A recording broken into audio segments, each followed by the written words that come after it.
Right, welcome. Good morning to this edition of our Fiifi-Manfred on YouTube. I'm saying it is first time our journey as well. I want to say a very big thank you to everybody at DB journey as well. I say needing common in the world of sports. We remove needing common everything they were also I say in terms of the analysis or the updates no from manager games and breaking news and their customer.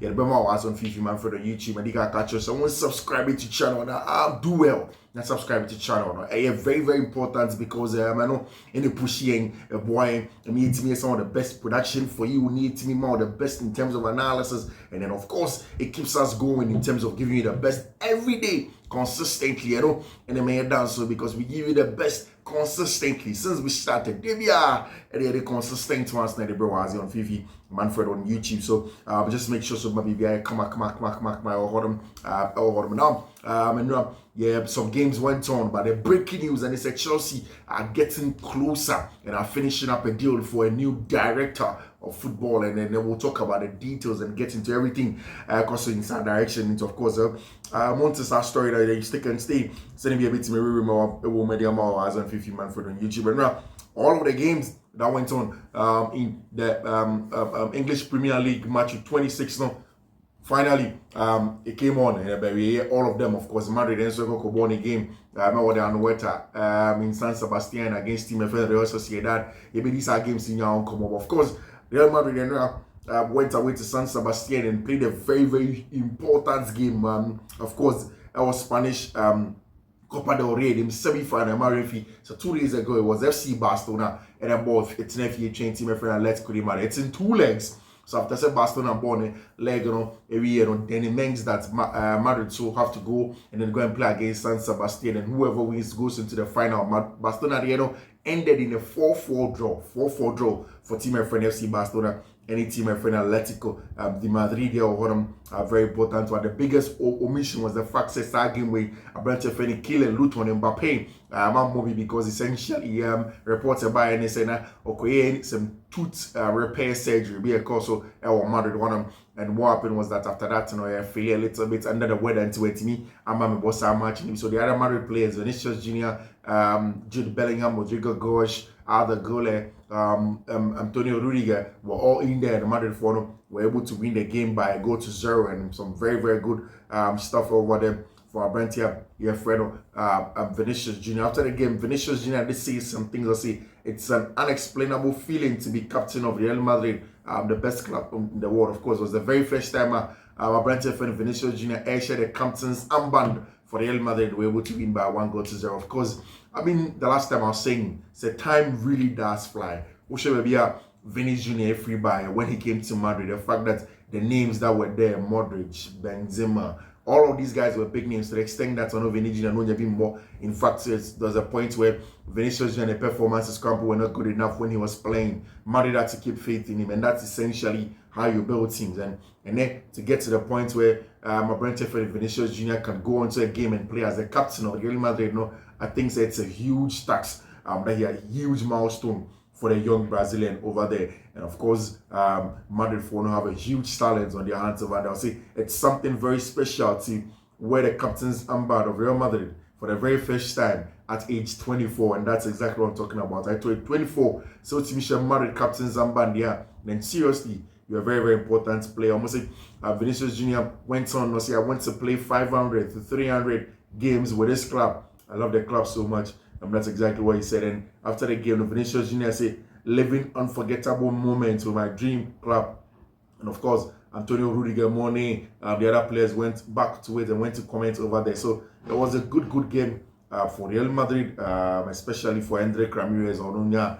Also, they're going there for Team Friend Real Madrid. They also said that fan was caught on TV doing the donkey gesture to Vinicius Junior. Of course, nobody cares about that over there. The next one in the league, obviously, is going to be Madrid, our Team Friend, Real Betis. And a ball game now, or Madrid are going away to go and play against, to go to Sevilla to go and play against Real Betis. A huge one in there.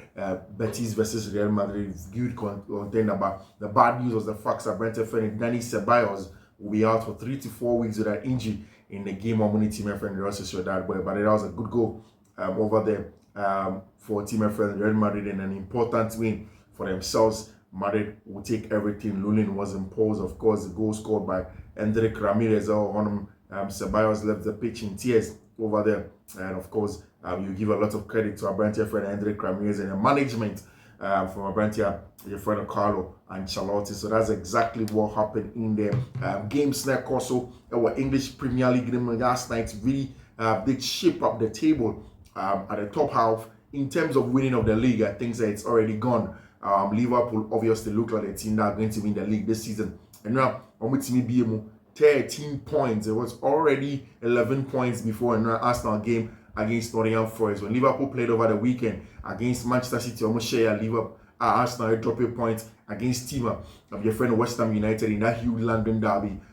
Subsequently, Mikel Arteta on a pre-match press conference. Won't be sad about the match.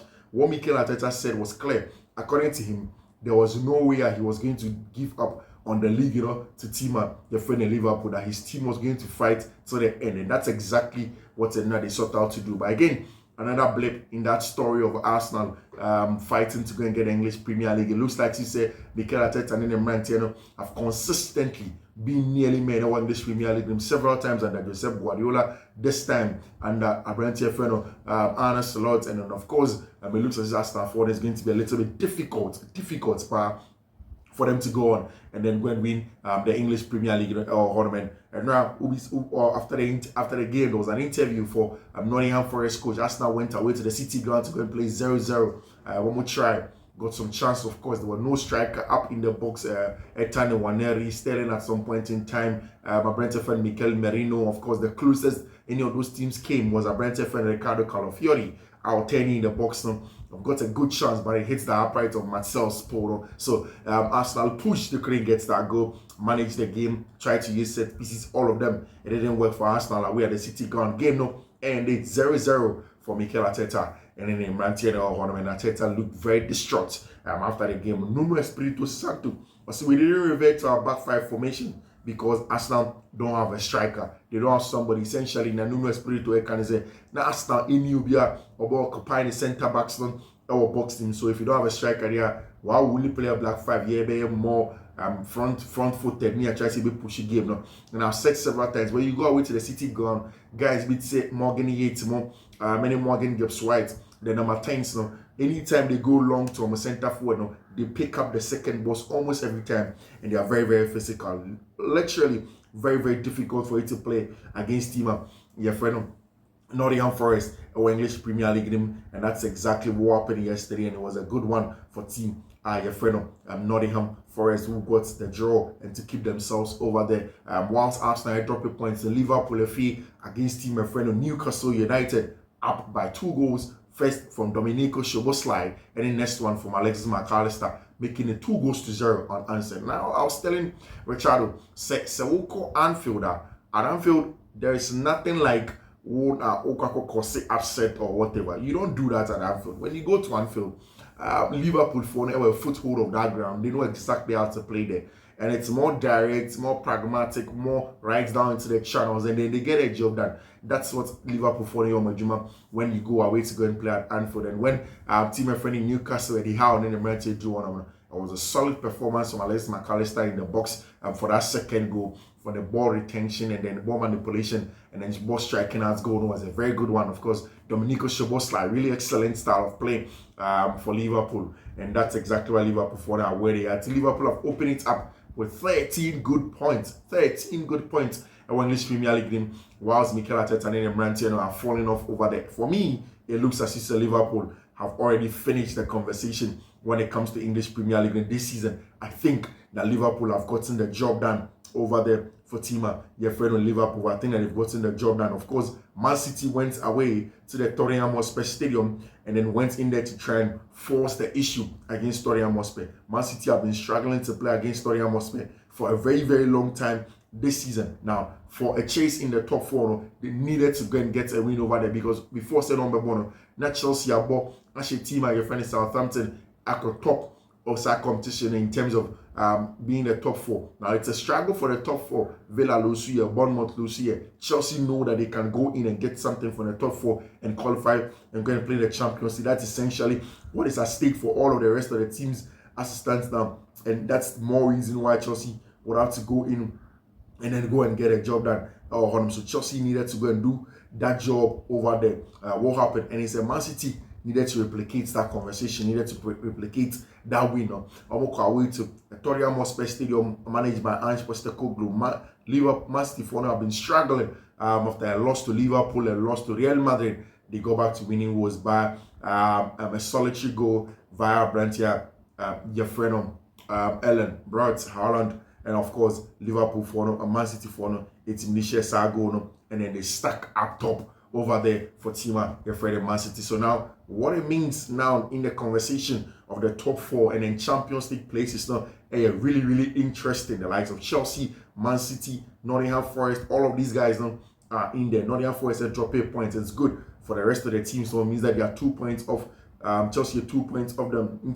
First and second, for me, it's already secured. Arsenal, they are 6 points off Nottingham Forest after 27 games. Liverpool about 28 games. Then you come to third place. Nottingham Forest, 48 points. Man City, 47 points. Chelsea, 46 points. Newcastle, 44 points. Bournemouth, 43 points. Brighton, 43 points. Fulham, 42 points. Villa, 42 points. And what it means and is the place for the top 4 Champions League places now, automatic ones now. Man City, Nottingham Forest, Arsenal, Liverpool, Chelsea possibly may go through depending on what happens in terms of UEFA coefficients now. So 5 teams in Timiko and Chelsea are going to be there in terms of what happens. Chelsea are very, very close. And now I was saying on initial, there is a huge possibility that Chelsea can even be third. The distance between Chelsea and team, my friend Nottingham Forest, just 2 points over there. It's essentially about Chelsea winning the games. And what I said, there was a little disagreement. But to be very honest, the thing is that social media Chelsea this year, Chelsea need to win the games now. Seemingly easy. Leicester, Southampton. So when you mention that, then you have no point, you have no choice getting close even to the top 4. Ultimately, Leicester City, then you go close again to the top 4. Then you stay within the range of the top 4. Then after that, you will look at the subsequent matches now. You get motivation from there because Chelsea next week. Or see Copenhagen or Copenhagen or Leicester City in the league, then they go back and go and play Copenhagen, then they go on and go and play Arsenal, then there's the international break for 2 weeks. Now Chelsea are returning to go and play football. So if by that time Chelsea are winning games, so they think that they are in and around third and have opened up a gap of about 6 points to 7 points, then it tells you that Chelsea seriously can go in and go in, and that's why they need to constantly get in and then get the results. Also, the next match, Chelsea opponents now our tougher games to play than Chelsea. Nottingham Forest next game, FA Cup this weekend. Chelsea have more FA Cup, so they are out. Then after that, next week, on the 8th of March, next week Friday, they're going to play against your friend of Manchester City at the City Ground. Huge one for both teams. Whatever happens between the two teams now, it's going to be a good one for Chelsea. So the two teams that Chelsea sure are going to play against each other in the English Premier League next week. Then there's going to be an FA Cup match for Newcastle versus Brighton. After that, there's West Ham versus Newcastle. But what's it's at stake? And it's Newcastle are going to play away from home at the London Olympic Stadium. Chelsea against Leicester City. Then there's going to be Brighton and Hove Albion and Wolverhampton. And Wolverhampton are struggling relegation. They would want to be out of it.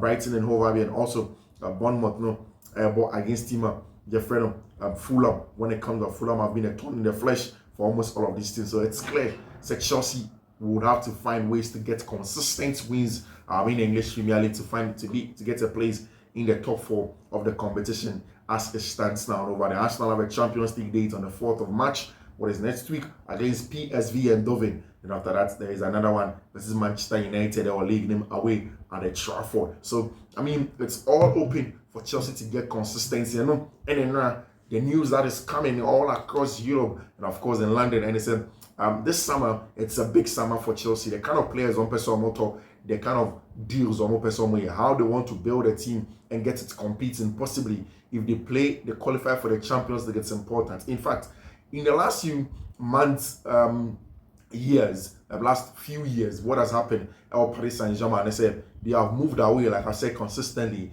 away from the galactical style of building a team to play in the Champions League, which have not given them any results in recent times now, into going into the fact that they want to buy players that are willing and committed, well talented, and of course to develop themselves to get a job done. And of course, the person who has been part of the lead in that conversation has been Abantia or Papaya friend of Luis Campos over there.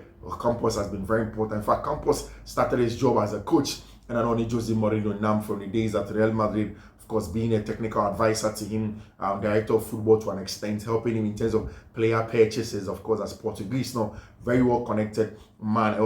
Now, what has happened with Luis Campos and Chelsea? They said, clearly for who are majority stakeholders of Chelsea, they have moved in and they've gone to approach Abanti friend Luis Campos now, or just an advisor to Paris Saint-Germain while Boma building on the team now, and that's what Luis Campos now saying. Way Chelsea for now, I've asked Luis Campos saying, on your director of football for a multi-club system, no in charge of everything purchases for everything, they no leading the charge of everything that Chelsea does. So and that's exactly what Luis Campos and Chelsea didn't come on. This weekend they've had a conversation extensively. In fact, Chelsea and Luis Campos shared twice. First time, Monaco, they've had discussions extensively about he becoming the director of football at Chelsea, and then also they've discussed him helping the team in terms of summer transfers. Into this summer, all of the Chelsea players were to centre forward, centre back, winger, midfielder to an extent. Now Chelsea Luis Campos, once he agrees, looks like he's going to be the guy that's going to lead the charge.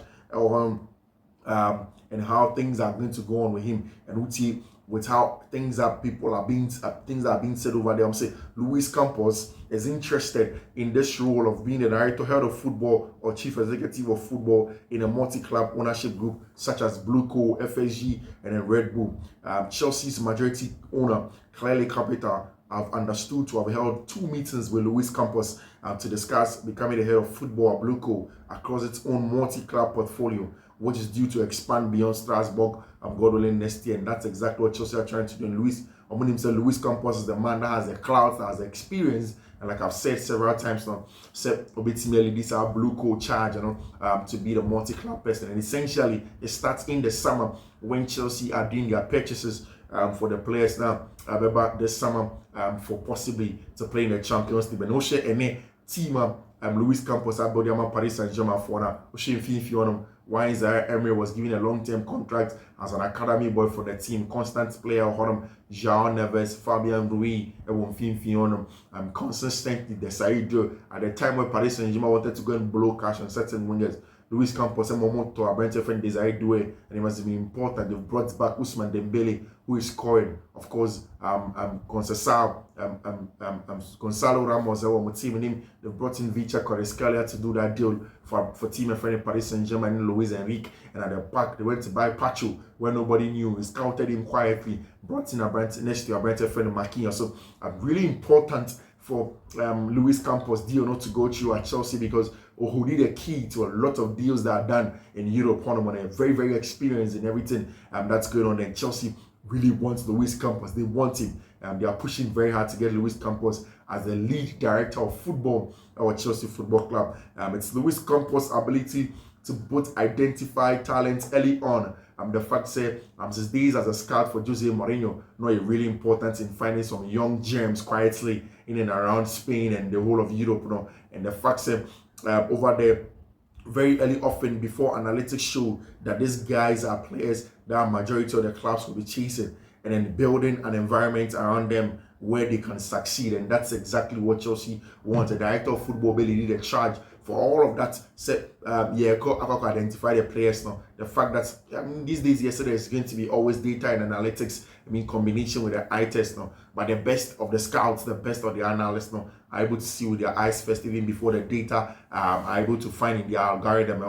And that's what Luis Campos does. Luis Campos, it's one of the best talents. And that is what Chelsea wants. Somebody that has the eye to merge with hugely data-based analytics team. Then after that, they will build a very good enabling environment around them, so that they can succeed at Chelsea Football Club. They've met him twice. They met Luis Campos twice, and then conversations are ongoing extensively. So Chelsea, they are branching from Luis Campos, but majority owner say over there, said Chelsea, Ebenya Brantia, your friend Luis Campos over there to come in and get a job done. Clearly, Capital Group, no, they would like him to come in as head of director of football. I'm told there have been 2 meetings already, recent of them that took place in Monaco, to assess whether he will be interested in coming to work with them. I'm told Campos is open to the idea. He's interested in what's been happening in European football generally, with his model of having a head of football or chief executive football in multi-club ownership groups. That's exactly what Luis Campos wants to do at his age as a player, as a football executive, and that's what Chelsea are trying to convince their brand papa friend Luis Campos to come in and do the job for them. Our Chelsea football club, Luis Campos, very, very open to Paris Saint-Germain. But what people do not understand is that Paris Saint-Germain, no, just an advisor to Nasser Khalifi or so it's not essentially like PSG and Jumano in itself. He was an advisor and now they are getting him in as a full-time role as a director of football or Chelsea, and that's exactly what Chelsea are trying to do. And wait to see how things will go with my brand here, your friend Luis Campos over there. This blue coat template written over it, and it's clear they were so eager to bring him in. The difference between his work and what Chelsea sporting director are doing is simple. He has successfully built winning teams at 3 different clubs: Monaco, Lille, and then Paris Saint-Germain. Very, very experienced in all of them. Anytime that our brand here friend Luis Campos will go and do the job, they are successful. In 2.5 seasons at PSG, Luis Campos has overhauled the club, radically reducing the wage bill, changing the squad's age profile, discarding overpaid stars such as Neymar, Messi, and Sergio Ramos, and creating a squad more suited to the demands of modern football. Of course, that's exactly what Luis Campos does on the team now, and that's exactly what we're expecting to see. Fiifi-Manfred on football. Of course, the importance of having a director of football as much as older and experienced operator in the game to head Bluco is very much needed. Chelsea sporting directors now aren't experienced enough to be making every decision across Bluco themselves. I wouldn't mind giving Strasbourg's president Mark Keller the role over there, because that is it. And when the conversation, we'll see the Chelsea between our brand.